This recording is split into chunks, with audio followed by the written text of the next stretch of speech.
Good early day to you all. This is William Surf Riles of We Ride Biker for Life, and this is the We Ride for a Cure channel. I'm going to start this video off with a service announcement. I'm not a doctor or a practitioner in medicine. I am a survivor of colon cancer.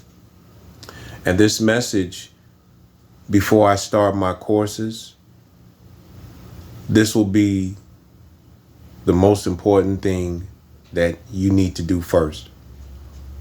Again, this is for edutainment purposes, education as well as entertainment. And I hope that someone who is in need of hearing this message hears it. I'm in my apartment, and I'm saying that because as of now, I've been in my own place for 2 years and 6 months now. May not mean much to some of you all who have families and have their own places, even homes, houses, etc. But for me, sitting here in this quietness in my small 1-bedroom apartment was one of the biggest gifts and accomplishments that after 8 years I was able to do. I still have the same mindset. And I remember when I first moved into this place in August of 2023, the situation that I had to deal with. Yet, I'm in my place, and I remember taking the first picture sitting on my couch. This is the new chapter of my life. 8 years I had to live with several people, and I'm thankful for being able to say that I wasn't on the street. Not because I didn't work or anything, but because of the complications of dealing with cancer, almost dying from complications of something that triggered off the cancer. But I was at a point where 3 opportunities to be in my own place went down the drain. And I was asking myself, what's next? I was in that dark space. And in that dark space, all that I could see was darkness. So I sat and I wrote down everything that I was feeling, just to see if things were going to change. I went from being married to being homeless to being in a hospital to being told that I had something that could have killed me, to moving into a friend's house, trying to get myself together days before I was able to get the keys to an apartment, insurance, and a job, doing what I do, but on a different level, to being in a hospital for 10 days and then moving in with my sister. I'm at the darkest point in my life. I can't seem to get it together. I'm also wearing a colostomy bag on the side that should have taken only 3, maybe 4 months for me to have it because my body was healing, to 6 years wearing a colostomy bag.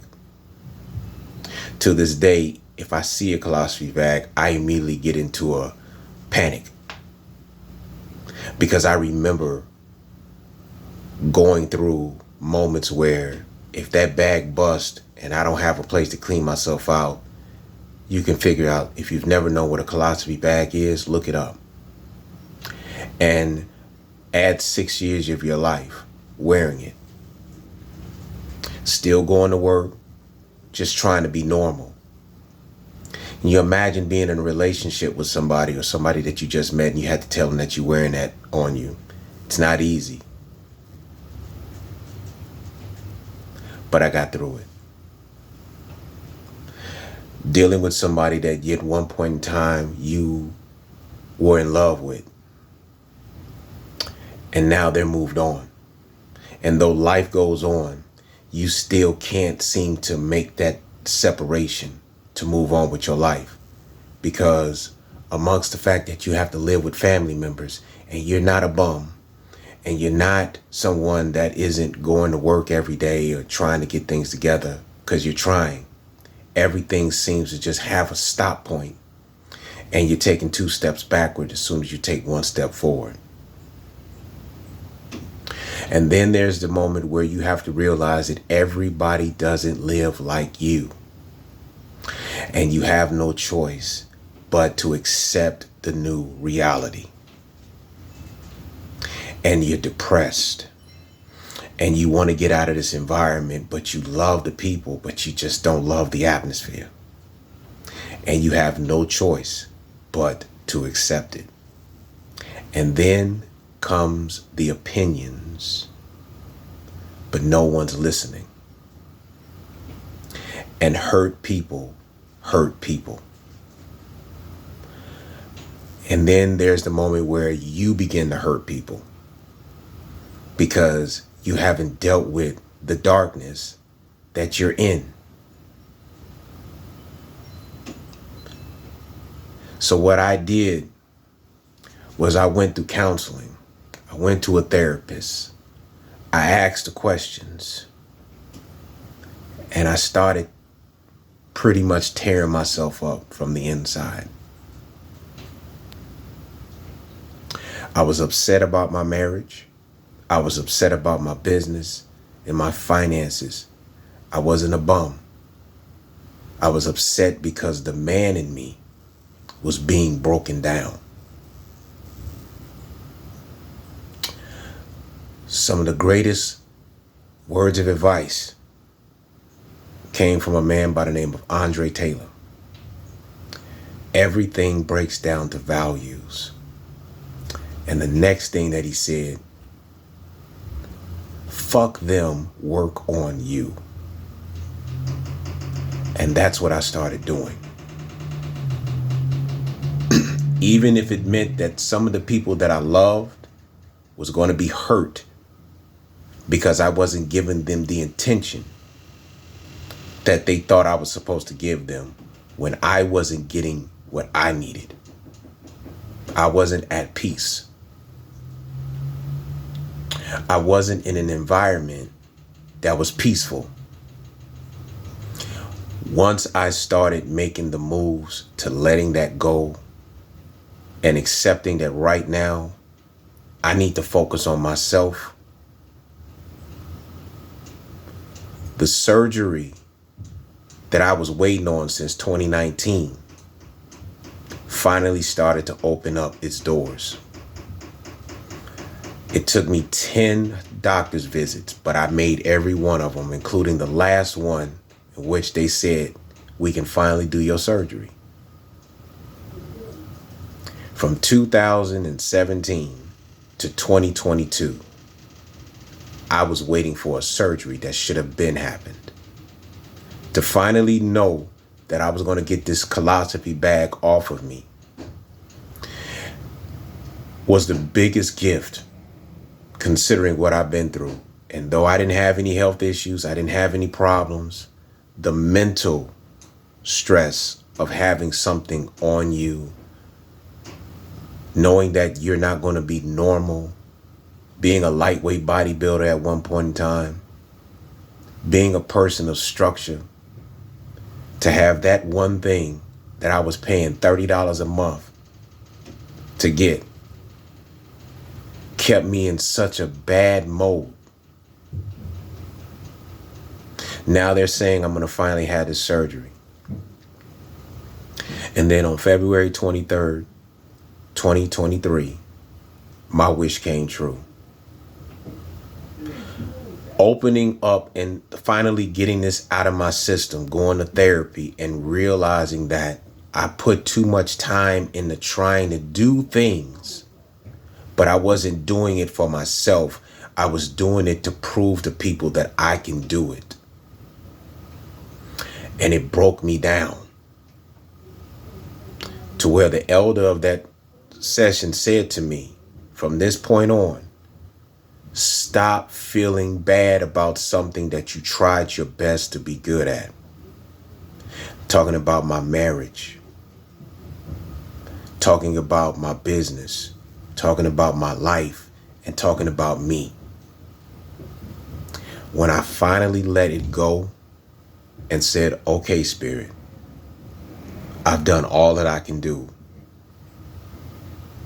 What do you want? And I finally got that surgery. It finally happened. And I'm going to tell y'all, I thought I wasn't going to make it. I thought I was going to die in surgery because with everything that happened, this was the third round. This was the third round. The third round. I thought I was going to die. I had one request. Let me see my daughters for the first time in almost 25 years. My goddaughters, but I call them my daughters. I love them to death. Though I've talked with them and we text, I haven't seen them face to face. I haven't talked to them face to face, including their mother, who was my childhood friend. Before that surgery, I actually had a chance to talk to them by video chat. If anything happened to me, at least I got to see my girls. Less than 2 years later, I'm in my apartment. I'm moving and grooving. I finally got to see my girls face to face. The moment that I let go was the moment that all things that was happening for me began to happen. When I kept holding on, that's when I was stressed out. That's when I was in an uncomfortable place. I didn't take a shower, a full shower, for almost 6 years. When I finally got healed, I finally took a full shower. And I almost broke down because I didn't think it was going to happen. I'm talking to you all in my apartment, and I want to show you all something. Those words, it's in Arabic and English. It means get it done. You're not going to like yourself until you do. That's my motivation every day. Even when things ain't going the way I want it to go. Before I leave out of this apartment, those are the words that I see. It says Kun Bihajazia. And that's my motivational words. If you are dealing with cancer, pardon the train. Let me pause. So we're back. I had to wait till the train passed. So first thing I want people to realize going through this process, I want you to take a look at yourself. I want you to get a calendar. I want you to put on that calendar a particular date. This is the new calendar. If you watch this video before New Year's, I want you to get a calendar. I want you, on the day that you get this calendar, I want you to look at yourself. I want you to write down 5 different colors. The green color is I feel good. The blue color, I feel real good. The purple color, I feel extremely good. The purple is the top. And then you go down to a yellow, I'm okay. Down to an orange, I'm not at the best place. And red will be I'm feel terrible. Every day you're gonna mark a color to how you feel. 14 days from the day that you start, you're going to go down to day 14 and you're going to put down the way you want to feel. And you're going to sit by yourself and you're going to start journaling how you feel. Every day, you're going to journal how you feel. I'm not good. I feel good. I feel okay. I don't feel good. And you're going to write why you don't feel good or why you feel good. And that's going to be your self-therapy. And you're going to figure out exactly what it is that you need to do in order to get to that purple status. I feel really good. And there's nothing wrong with being in the yellow. There's nothing wrong with being in the green. But if you can get to that point, you're doing good. But you're going to start saying to yourself, I'm going to get through this and I'm going to get out of this. And when you get through it and out of it, you're going to write down exactly what you did. For me, the moment that I put it out there, what I don't like, what I'm fearing, I look and see how it ends. Sometimes things don't go right. Sometimes things just, okay. But this journal on your calendar gives you a way to look at everything that you are going through. So journal. Once you've done that, you are going to start breaking down everything that's good and everything that isn't good, everything that you're experiencing and everything that you want to experience. If your day didn't go right, you're going to break down exactly why it didn't go right. You're going to look at what you could have done to improve yourself. Me, it's personally getting up every morning and getting an hour workout. But I start feeling a certain way and I get unmotivated and I got to get myself back up. That's something that I, as a lightweight bodybuilder at one point in time in my life, I knew that I had to do that because during the wintertime we get depressed. But that's not going to be you. You are going to find your path. You're going to look for people that are in your same situation so you all can work together. And look for people who are successful in their task and in their goals, because that's going to keep you motivated. But you're going to look at yourself every day. And I'm going to end it with this.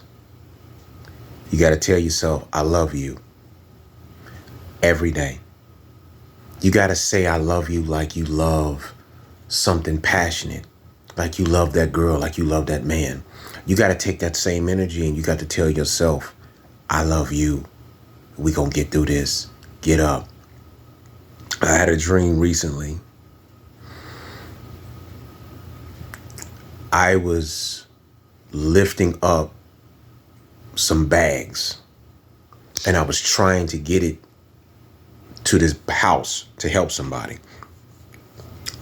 But my legs would not lift up the bags and it got heavier and heavier and heavier. And in the back of my mind, I kept saying, get up, get up, get up, get up. That weight was that depression, that sad feeling that we all go through when things ain't going right. But your mind is not going to allow you to give in. That's your spirit talking. Get up. Get up. Get up. Yeah, it's not, everything's not going right. Get up. Because if you quit, you're going to regret it. Get it done. You got this. I've given you the tools. I'll see you all in class.